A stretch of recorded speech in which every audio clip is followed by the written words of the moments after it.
Good morning, everybody. It is a Friday and I've actually got a quiet weekend, which is really exciting because that doesn't happen very often. I've got a cup of coffee in a reusable cup that I made at home. I've got a hair floating back my face, and I am going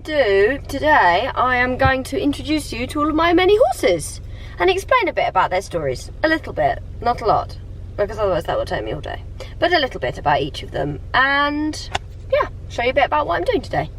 So I've just got to the yard. I'm actually a few minutes late, but this dog, can you see that? This is Harry.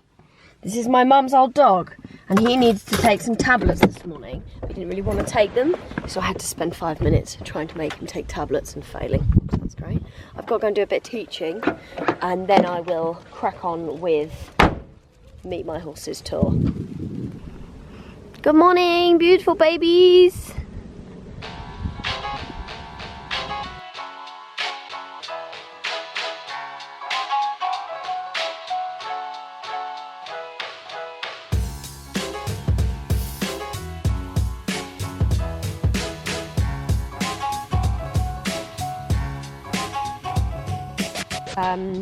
I just taught that lesson.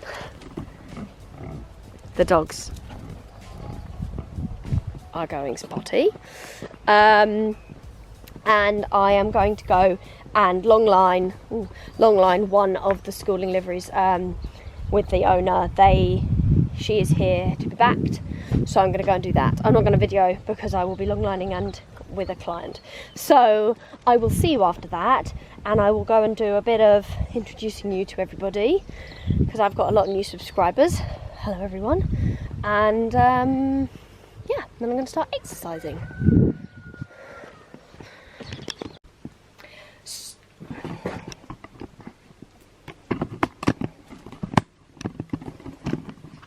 So I am going to do Zora now. I've just done Calypso, and she was actually very good. Lazy, she's a funny breaker. Some of them are really forward thinking, like Zora all the time. She's always just like moving, whereas that pony was like, make me.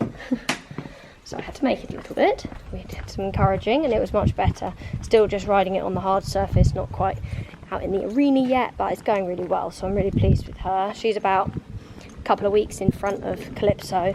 Oh, Zora. Calypso is a couple of weeks in front of Zora. This is complicated. I am going to introduce you to my first horse. So, this is Zora. Zora is 3.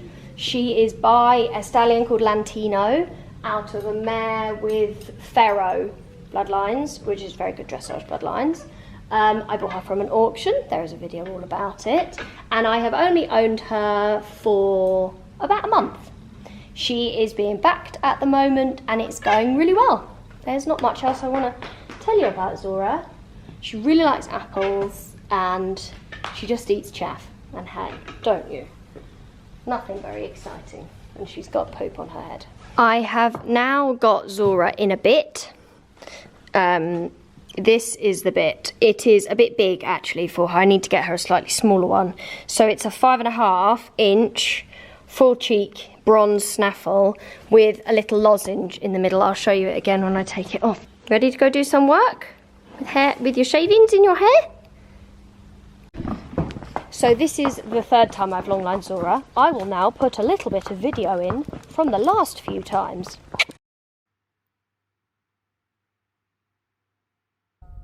So here we are, day 1 longlining. I enlisted Lottie, my groom, the lady in the blue, to give me a hand because we've done a lot of young ones together, and the first day it's good to have another pair of hands. You'll see why in a second. Just a bit worried about the dog with the cars coming past. So as you can see, I'm just patting her all over, making sure she's feeling nice and restful in her body, like I have been in the groundwork. And then again, I go in a second and I touch her with the lunge lines on her body, like giving a little shake around where it's going to be touching her on her side. I just place the long line over the top. Encourage Lottie to be giving a patting, encouraging hand for Zora, just so that she's really making sure that she feels like she's got somebody there with her all the time, not expected just to stand in the arena on her own when new things are happening. So I clipped the long line on the other side, like so, and then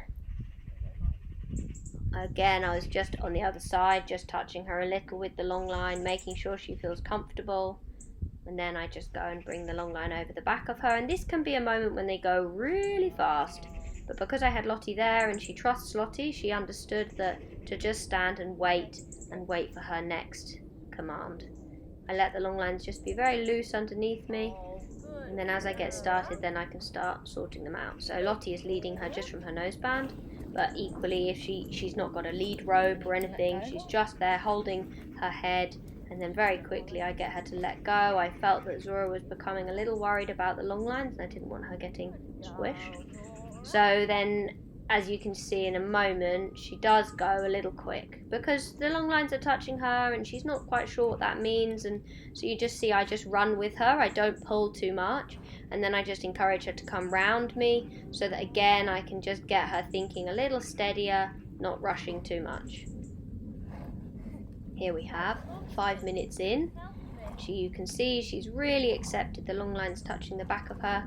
She's really nice and laid back about it. I was really pleased with her actually. She slowed down really quick and really gave the right answer to the long lines. So yeah, really pleased with her here. Good girl. They're running on a Monday morning, never did anyone any harm. Good girl, Zora.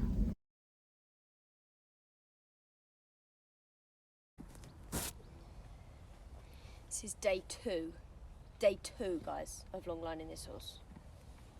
I'm currently stood still putting my phone on the fence. I don't know if you can tell how it's going. So, day 2. I mean, you can see how good it is.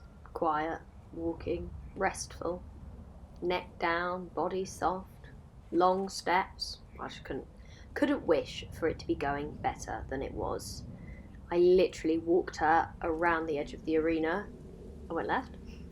And then I went right, as you can see, and it was a beautiful day and it was early, I think, and as you can see, she's just stopping and starting, and just so good.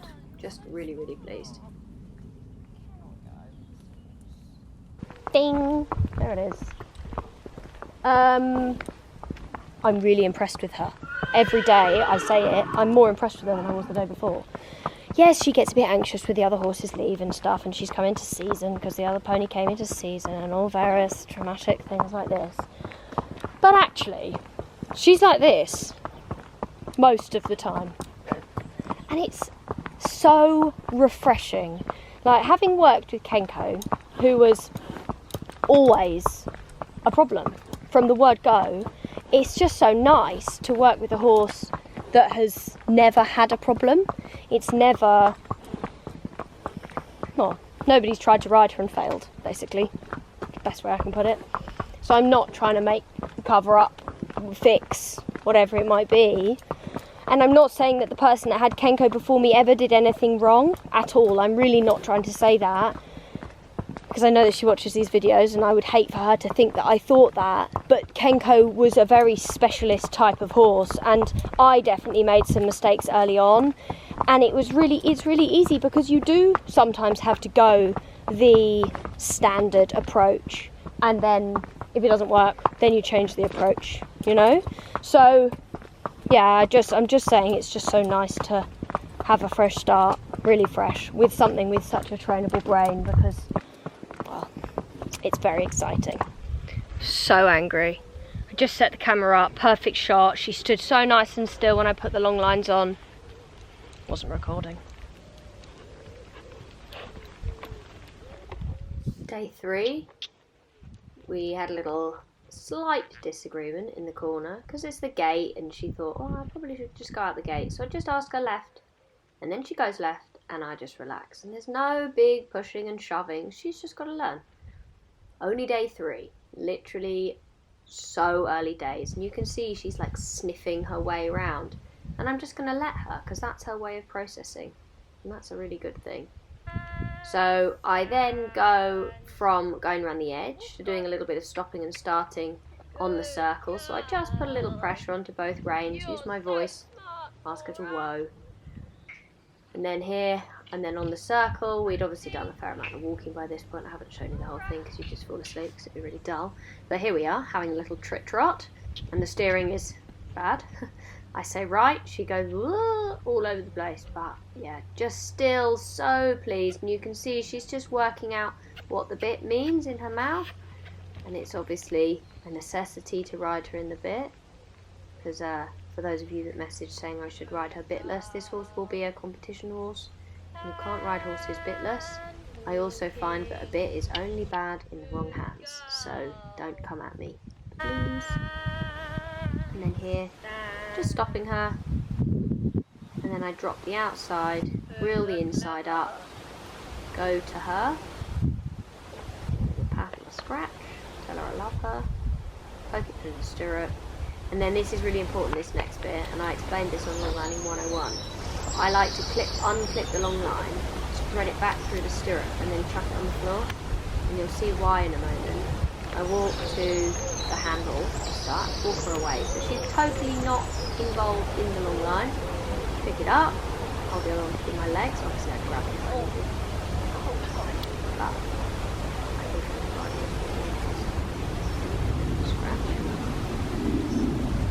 And then I reel it up, and you'll see in a moment why I do it like this, because you can imagine if I was just pulling it while it was tangled around her back legs and she did this, she'd be a bit worried. So, as you can see, it's going really well. We love you so much, Zora.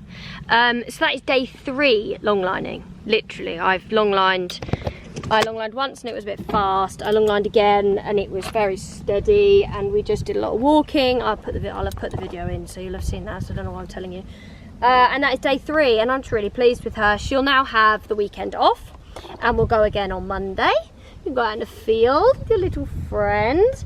And yeah, and then I'll start next week when the long lining, I'll keep going with long lining, and then I will start leaning on and getting her used to me jumping about next to her and all that stuff. So that is number 1 of my horses, Zora the 3-year-old. Very beautiful too. Come on. Amazing. This horse every day a little bit more amazing than the day before. Just so impressed with her all the time. Aren't we? Best girl. Number 1 favourite. This is a fun angle. So this is her bit. So it is a full cheek bronze snaffle with a lozenge and a bit of hay. And then I've just got her in a Cavison noseband with a nice little fancy brow band, because that's her bridle. Very simple. Bit of steering, lovely soft mouthpiece. Nice for a young one. She'd like to go out in the field. Do you want to go in the field? Desperate to go in the field. So the next horse that I want to talk about is not strictly mine. His name is Obi, and I behave like he is mine, but he's definitely not. He is owned by the lovely Michelle Cooper, and yeah, basically I was hoping he was going to come over to the gate and be cute and talk to me over the gate, but Zora's in season, so he's far more interested in her. So Obi is having a field day today because he worked really hard yesterday.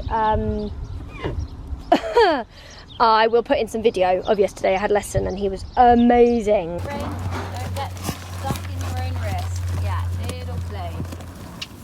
Inside leg up. Yeah, good. There. Good, well done.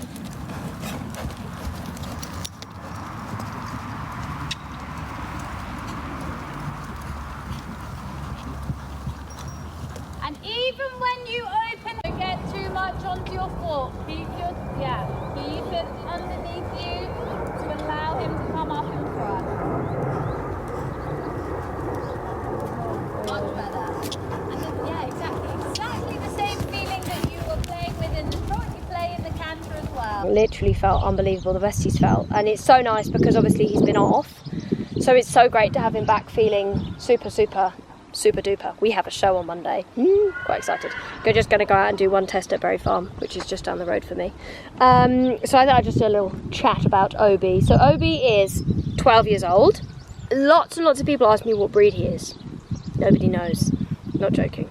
He has no recorded breeding. He basically turned up with Michelle at 3 years old. Wild, like wild. He got backed. No, this is nothing to do with me. I've only really been riding him for 2 years, I think. But yeah, so he did a whole 7 years with Michelle without me. They obviously did an amazing job with him, and all the wonderful people that have ridden him before me. That I am very grateful to them because they have set up a very, very nice horse for me to ride and produce now. And she did a lot of showing with him. She did a lot of all sorts with him. I'll try and get some video of him when he was really young and put it in. He's been to Horse the Year showing. He has been eventing at grassroots level, like 90. He's competed up to elementary dressage with me. He's jumped up to Discovery with me. We've jumped some very big courses on him actually. We've done some derby training.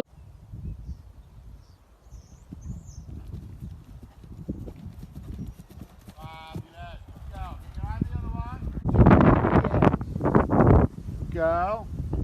There it is. There it is. Perfect. Very good. Very good.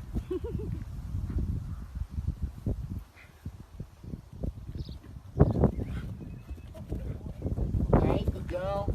Super. Left.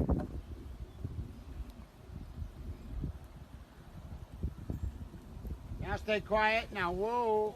Whoa, good girl. The left, gently. Okay, a little nudge with leg now. Go. Perfect. Yeah.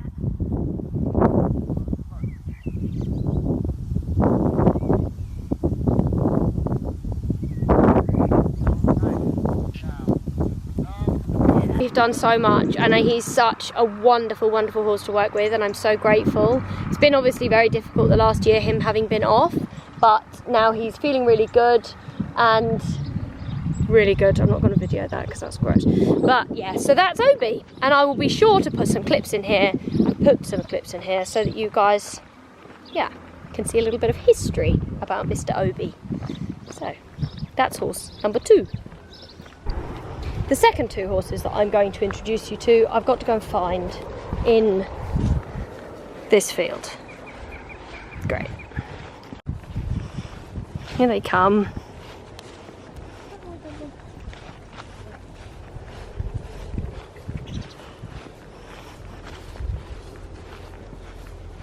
Hiya, Moses.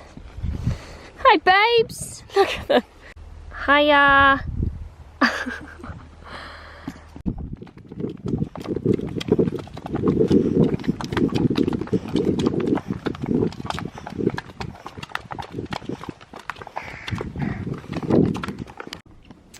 So, this is Dee Dee. She is very tired. Dee Dee was not my foal. My mare, Mo, who I'll talk about in a minute, she had a foal and it died, and it was really, really sad. And there's videos all about what happened if you want to go and have a look back. I think the video is called I'm Getting There. It was when I was not really okay, but trying hard to be. So Dee Dee was orphaned. Her mum died of a prolapse. Really sad. So she came to me when she was 5 days old, and Mo adopted her. So she is a full thoroughbred by the stallion Garswood, which is a pretty fancy thoroughbred stallion, as it turns out. And she was very kindly gifted to me. And I still don't totally know why. But the person who owned her was really nice and gave her to me. So here we are. She's now 3 months old and she's quite big. She's about armpit height and we love her very much, don't we, Mo?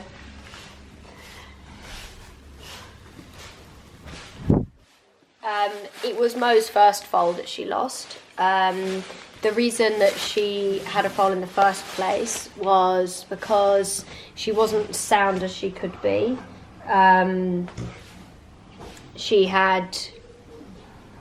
done a lot of jumping. So I'll tell you a bit about Mo now. Very glamorous noises coming from Mo over there. So horse number, what's this one now? 4. This is Mo. She is 15. She is a grade B show jumper. She jumped 140s with me. I'll find some video of that.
I've owned her for 10 years, and she is a half Irish sports horse, half Dutch warm blood by the stallions Lux Z.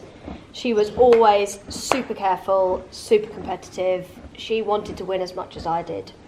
And I have had the most amazing experiences with her. She's what you would call your horse of a lifetime.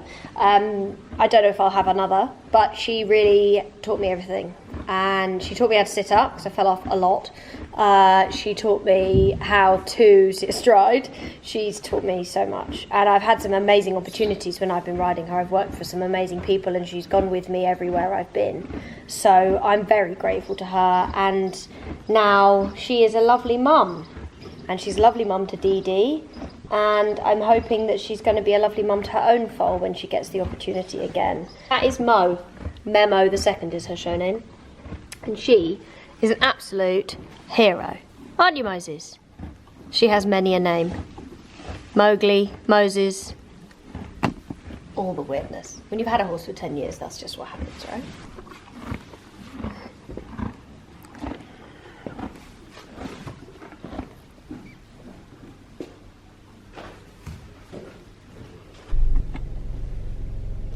So I have finished riding here.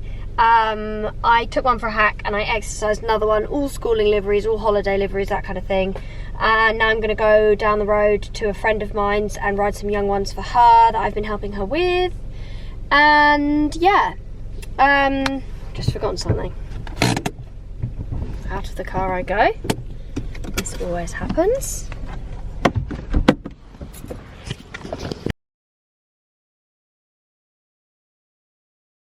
So I just got back to the yard and Zora is not in the right field. Huh. Just been riding. Right. Okay, that's a broken fence.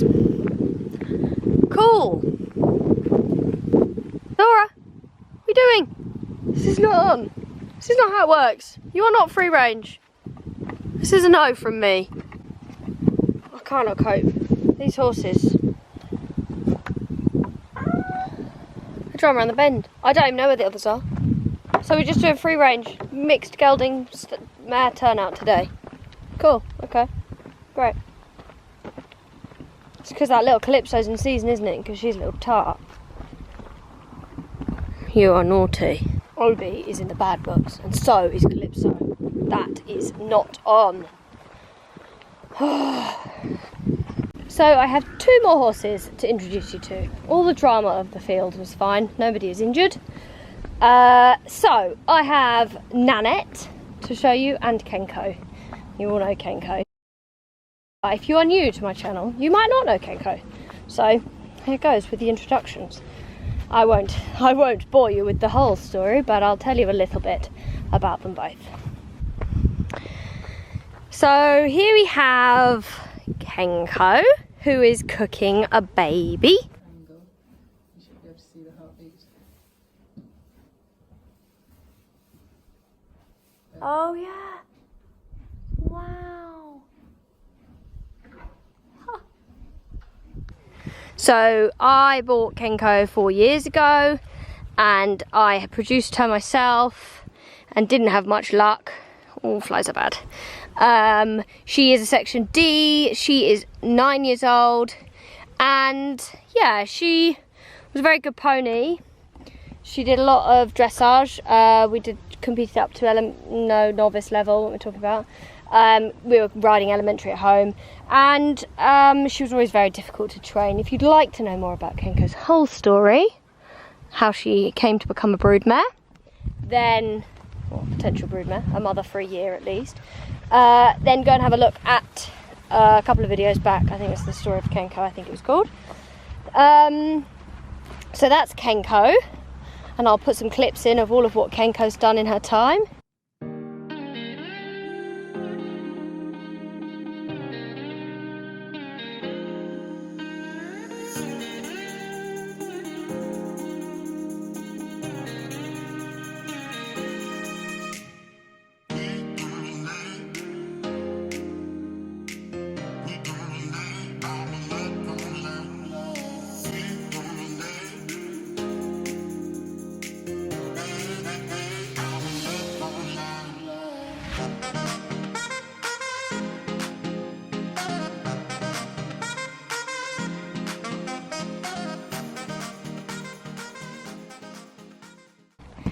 And then here we have Nanette, queen of the desert. So these guys basically just live their absolute best life in the field.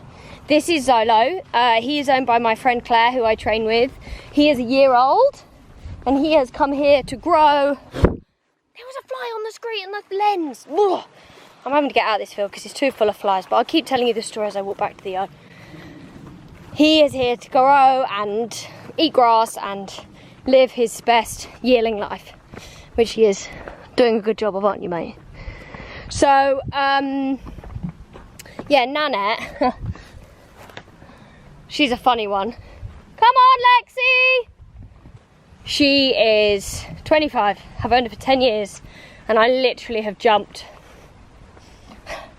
10 classes on her. She used to stop a lot, I fell off a lot. She had decided she didn't want to jump, I think, before I bought her, and unfortunately she was missold to me as a schoolmaster that was going to take me and jump all sorts of exciting things, but she didn't want to do it anymore, so we couldn't do it because you can't make a horse do something they don't want to do. And in hindsight, I think she was probably uncomfortable and sore, but that never got explained to me. So now she has lived 10 years with me, retired. Not 10 years with me, retired, that's not true. Maybe 6 years now, retired. She couldn't have a foal. We did try. She has something called chronic endometriitis. So that is Nanette and Kenko. And they live out in the field. And they are pretty low maintenance. So those are all of my horses. So there you go. There we have all of my horses that I own, of which there are quite a few. I seem to have collected some. At least Obi. I don't own Obi. But I don't know if you can see that I have a type. Brown, white face, girl. But anyway, Mo is the best horse I've ever owned. I don't know if I will ever actually get the opportunity to produce another horse through the levels like I did with Mo. I bought her when she was jumping British novice and she went and jumped 140, and that was like a dream come true. I've always wanted to do that and produce a horse like that. And I have to be realistic, and the horses that I do buy now are for sale. They will have to be for sale because I can't just collect horses. As much as I would love to do that, I do have to be realistic. So Zora, for example, I will produce her and I won't ever formally advertise her, but she is always for sale. That's just the way it goes. So that's why I want to do a really good job with her and make sure that I'm setting her up for her future. And it might be that, you know, if I keep her and if she's really nice, then she'll stay for longer, and if I need to sell her, then I get to the point where I do advertise her, you know, just have to see how it goes. But I am actually now not working for the rest of the afternoon, which is so nice. All the horses are in, so they'll get their dinner about 6 o'clock and get put to bed then. The foals will go out. So I'm actually going to be going and doing some normal human activities. I'm not going to take you along because, well, that's not why you're here, is it? To watch me go and do normal adult admin. So that is the end of today's video. The next video I hopefully will have been to a show and maybe even won a rosette, who knows? Probably won't now that I've said that. But I will see you next time. Thanks so much for watching. Bye for now.